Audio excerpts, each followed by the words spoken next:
Hello po Earth Sign, Capricorn, Taurus, and Virgo. Kumusta po kayong lahat? Okay, so Earth Sign, maraming salamat po sa walang sawang pagsubaybay sa ating pong daily horoscope. And kung ikaw ay bago pa lang sa ating channel, mag-subscribe na po kayo. And i-click mo na rin yung ating notification bell para lagi kang updated sa ating mga bagong upload. And sa mga interesado pala guys sa ating private reading, wishing candle, cord cutting, iwan ko na lang po yung link ng aking Facebook sa ating pong description box below. Okay, so Earth Sign, tignan natin ano ba yung focus ng energy mo ngayon. Okay, focus po ng energy ni Earth Sign, Spirit Guide. So guys, meron tayong disturbance. Nakikita ko yung parang pagod mo. Sobrang irritable ka ngayong araw. Okay, nandun ka rin sa point na nahihirapan ka na sa lahat ng bagay. Parang, alam mo yun, nahihirapan ka mag-survive. Nahihirapan kang mag-focus sa sarili mo. Siguro, sa ano mo to, sa hanap buhay mo to, nakikita ko sa inyo, Earth Sign, hindi ganun kaganda yung daloy ng pera mo. Okay? So, parang feeling nyo, pulubi na kayo eh. Ganun yung nasasagap ko, guys. Or parang namumulubi ka sa isang tao. Or, ano ba to? Pwedeng bisyo. Or pwede guys, bisyo ng ibang tao. Pwedeng ikaw, meron kang pinapasa na isang tao na parang mabisyo. Okay? Meron kang pinapasa na obligasyon na isang tao na tamad. Parang perwisyo lang naman guys ang dinudulot sa inyo. Okay? So, Earth Sign, bakit kailangan mong i-focus yung energy mo sa ganun? Like ako sinasabi sa inyo guys na ialis mo yung sarili mo sa mga negative. Paulit-ulit ko yung sasabihin sa inyo. Hindi yan makakabuti. Kahit nga guys makinig sa drama ng ibang tao, huwag na kayo guys. Kasi ma-absorb mo lang eh. Yung negative, madadamay ka pa sa gulo nun. Okay? So nakikita ko guys yung pagiging irritable mo talaga ngayong araw. Okay, pwede rin naman guys sa pwedeng makalat, ayaw nyo na guys ng makalat, ayaw nyo ng magulo, ayaw nyo guys ng pulido. Ayon sa nakikita nyo, hindi kayo guys sumasang-ayon. Yun po yung nasasagap ko. Okay, tignan pa natin. Ayan, lucky number mo guys is 57 and 9. Okay.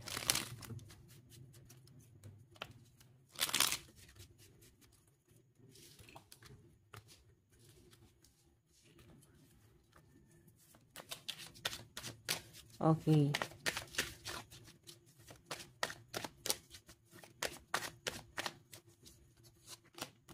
Meron tayong 8 of Swords, 'di ba? Yan no. Siguro tambak-tambak na gamit. Marami kang inaayos ngayon. Parang ino-organize. Alam mo 'yun, pwedeng gamit na ino-organize. So, sabi nga sa sa mga nagtatanong, ano ba organize? Kinamada. Kinamada. Alam niyo ba yung kantang Sining? Doon ko siya doon ko siya parang isasabihin sa inyo, no? Ba, kinamada. Parang, alam niyo yun, inorganize. So, siguro merong words or sitwasyon na patungkol sa organize ngayong araw. Okay? Patungkol sa parang magugulo. Gusto niyo guys, klaro. Hindi sumasang-ayon sa kagustuhan mo yung mga gusto mo mangyari. Okay? Tignan pa natin, meron tayong 8 of Wands. 8 of Wands and King of Cups, Ace of Cups.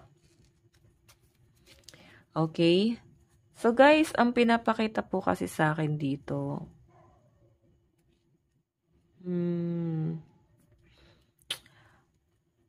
parang meron ka ng mga lumang gamit na gusto mong itapon. Or ano ba to, ibenta? Hindi naman na guys, mahalaga or importante. Parang gusto niya na guys, i-dispatch siya.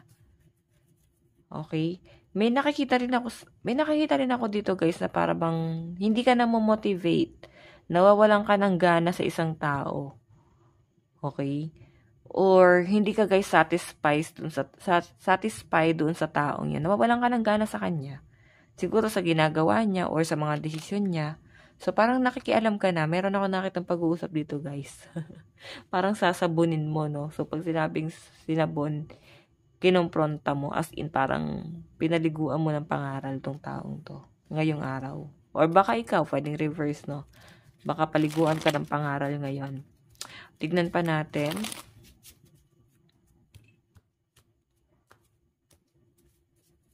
Okay. Meron tayong 5 of Cups. Meron tayong 8 of Cups.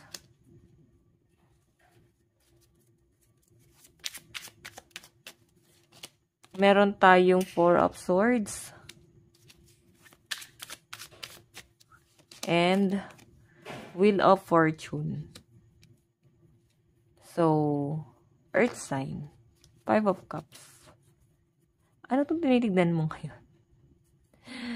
Tignan mo Siguro meron kang mga inaayos dito na parang, eto mapapakinabangan pa ba to? Kung hindi na, itapon na. Kung mapapakinabangan pa, itabi ba? Kasi pwedeng gamitin pagdating ng araw. So, at least nakatabi siya. Ganun yung pinapakita sa akin kay sobrang sinop, no? Sobrang sinop ng mga earth sign. Meron tayo guys 8 of Wands and 8 of Cups. Communication. So, pabago-bago yung nakita kong energy mo ngayon dito, no? Parang meron ka atang lakad ngayon, tapos parang bigla kang parang biglang aatras, no? Magbabago yung isip mo, or baka dahil sa weather. Okay? So, ingat tayo guys, no? May sabi nila yung paparating pa rin bagyo. So, ingat tayo guys. Lalo na sa lugar na binabaha. Okay? So, meron tayo guys, Knight of Cups and 4 of Swords. Nakikita ko sa inyo guys, parang gusto nyo lang guys matulog, magpahinga ngayong araw. Siguro sa dami ng pagod nyo, no? Or hindi mo na guys magawa magpahinga talaga. Okay? Kasi pwedeng nakikisama ka or pwedeng may ibang bisita. Nahihirapan kang mag-adjust. Ace of Cups and Wheel of Fortune. Sa pinapakita sa akin dito guys, yung Ace of Cups kasi guys, overflowing. So, I think yung iba dito, tuloy-tuloy yung pag-overthink mo. Okay, maganda naman yung nakita kong iniisip mo. Pero, nag-iisip ka rin ng negative eh. So, hindi kasi guys makakatulong kung ganun ka mag-isip, hindi balanse. Okay, iniisip mo yung, alam mo yun, yung makakabuti at makakasama. Okay lang naman guys yun. Pero, mas lamang kasi sa inyo guys yung parang negative. Kaya parang hindi mo na siya guys itutuloy. Okay, Wheel of Fortune, ang ganda pa naman ito. Okay, maganda guys itong Wheel of Fortune. Pwedeng magpabago sa buhay mo. Pero yun nga guys, dahil nga sa pag-overthink mo, magbabago yung isip mo. Purong sulong ka. Advice. Meron po tayong step into your power. So, nakikita ko guys na parang unti-unti mong ibabalik yung sarili mo. Or babalik ka dun sa lakas mo. Okay, ayan no. Huwag ka daw guys mawala ng pag-asa, no. Earth sign, hindi pa huli ang lahat. Kung sa tingin nyo guys ay huli na, hindi pa. Kailangan lang guys ng konting diskarte. Kung ito ang tanong nyo is patungkol sa trabaho, no. Nakikita ko kasi guys parang hindi talaga namomotivate or parang may tinatamad dito or parang nawawalan kayo ng gana. Pwedeng gusto nyo lang guys muna talaga makapagpahinga para mas makapag-isip ka kung anong gagawin mo. Alam mo yun, kung anong gagawin mo kinabukasan. Okay, so ang daming distraction guys eh. Okay, so earth sign, ito lang po ang inyong reading. Bukas ulit. God bless and love you all. Bye-bye po.